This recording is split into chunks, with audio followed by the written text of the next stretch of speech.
I'm here with the 2025 Kia EV6 today, and this is the GT line, which means it is the all-wheel drive long range.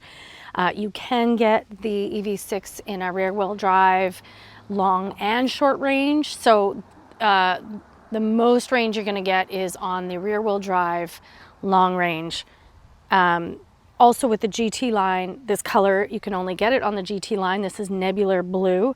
Same with these 20-inch wheels, specific to the GT line spec as well. For 2025, we get a complete refresh. So front and rear styling, the interior, the tech, standard wireless CarPlay, digital key 2. So there's a bunch that's new for 2025, including a NACS or NACS or Tesla style charge port for charging this.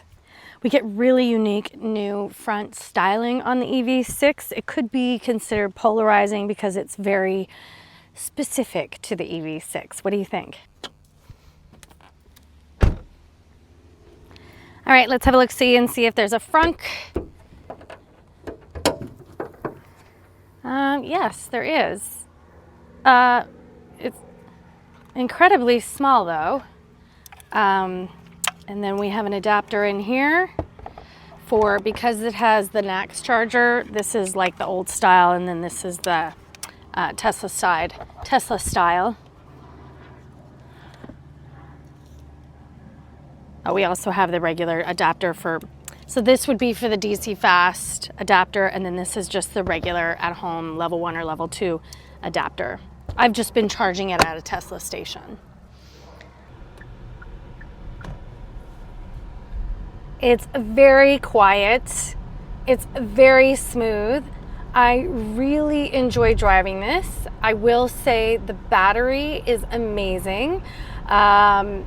Just the amount of range and how much I've driven this week for only the one time I've had to take it to this fast charge.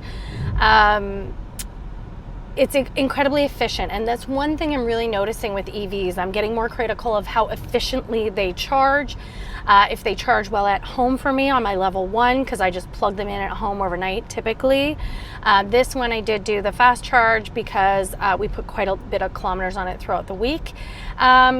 So the rear wheel drive long range is going to get you the most range. It's over 500 kilometers in range, but this one, so that 475 kilometers is 295 miles of range for this particular spec, the long range dual motor all-wheel drive.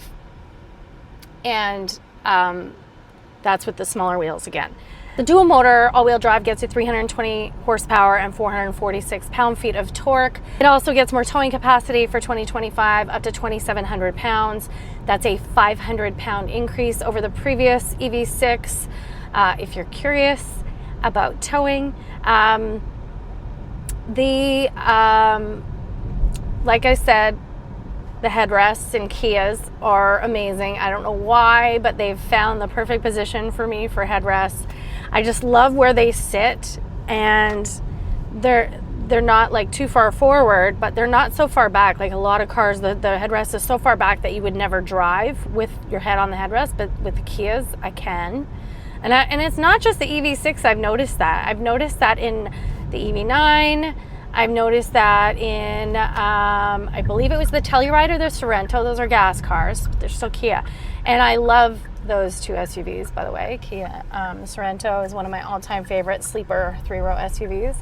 And by sleeper, I just mean people sleep on it. I feel like it should be a lot more popular than it is. And we all know the Telluride is popular. So I love the improvements they've made for 2025 on this EV6. Excellent drive.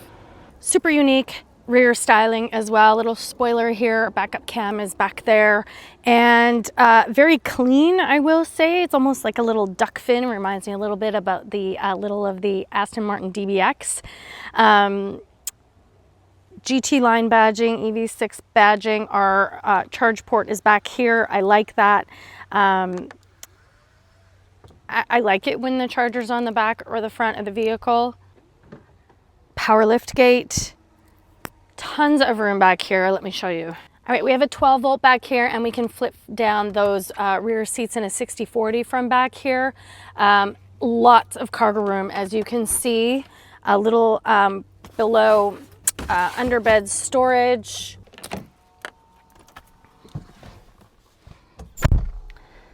Our start-stop button is right here. I actually really like that. This is a huge floating console. Wireless CarPlay and Android Auto is now standard for 2025. It will not connect because I've turned my phone onto airplane mode. I'm gonna turn this up a bit. It's just blowing hard because it's quite warm out. We have dual zone climate control. We get this cool flipping back and forth screen. When I have it on this, it's climate. When I have it on this, it's on music. The only thing I will say, because this is a touch screen, it's not haptic. The other day when I was driving home, the first day I picked it up, I accidentally tapped one of these by accident, and so it turned off my auto climate control, and it was a really hot day, so I was like, what is going on? Why is that happening? So because of that, you just have to be careful not to touch that screen by accident. We have heated steering wheel, heated and ventilated front seats. Again, the vented seats is part of the limited package on the Topps GT line. Big head-up display. The screen is new for 2025 as well. I love this steering wheel. I believe this is the steering wheel itself is specific, this design specific to the GT line, but for all EV6 specs, we did get a new steering wheel for 2025. I love the offset. I know I got a comment somewhere, probably on social media, about the Kia logo being off-center, but I love that. I feel like it gives it like a modern touch, a modern feel. Drive modes: Eco, Normal, Sport, My Drive, and Snow, because of course this does have all-wheel drive. We'll talk a little bit. We talked about range while I was driving, so I'm not going to talk about that again, but our regen is here on the paddle shifters. In Kia and Hyundai products, it's called iPedal Max, which means fully regen braking is on. Pretty much one pedal driving. Nice aluminum pedals that, again, that is specific to the GT line.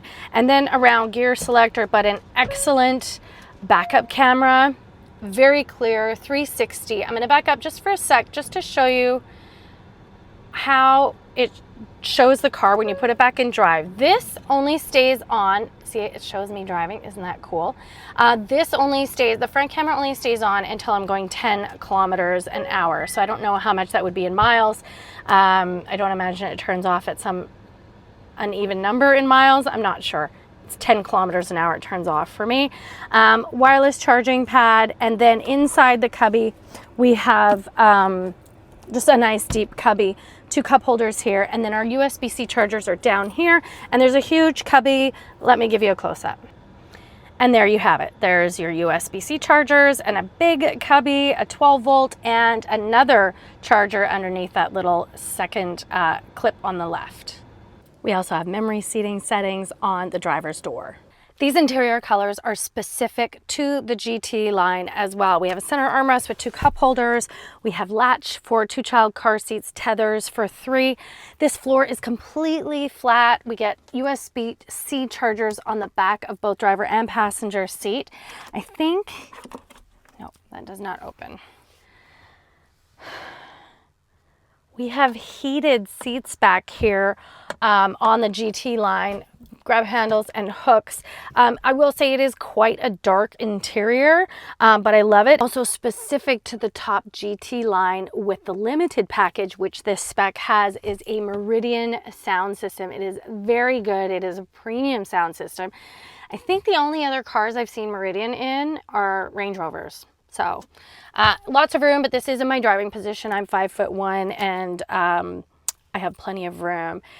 You might want to notice the headrests, because I don't know if you'll see it when I'm driving, but I love Kia headrests. They're always in like the perfect position for you to actually put your head back while you're driving.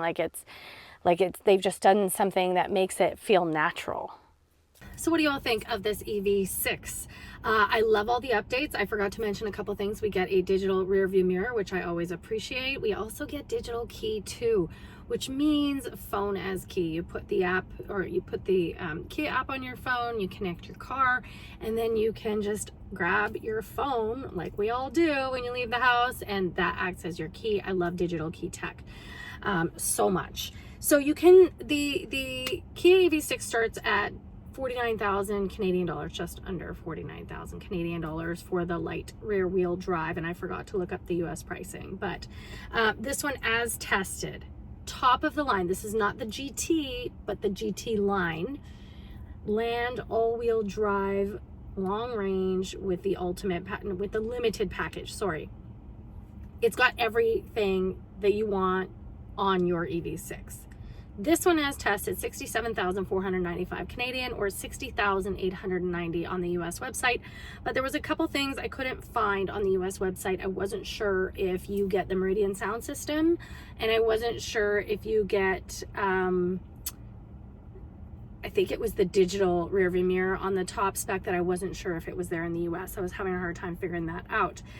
So what do you think? It's cutting it close to 70 grand in Canada, 60,000 US dollars. It's a pretty penny, but it is a beautiful SUV. I really do love the drive, the charging, the efficiency, the comfort, the features. So there's a lot to love. Let me know what you think. Leave me a question or a comment. Please do subscribe. You can find me on social media everywhere as XO Connie Peters, and we'll see you guys soon.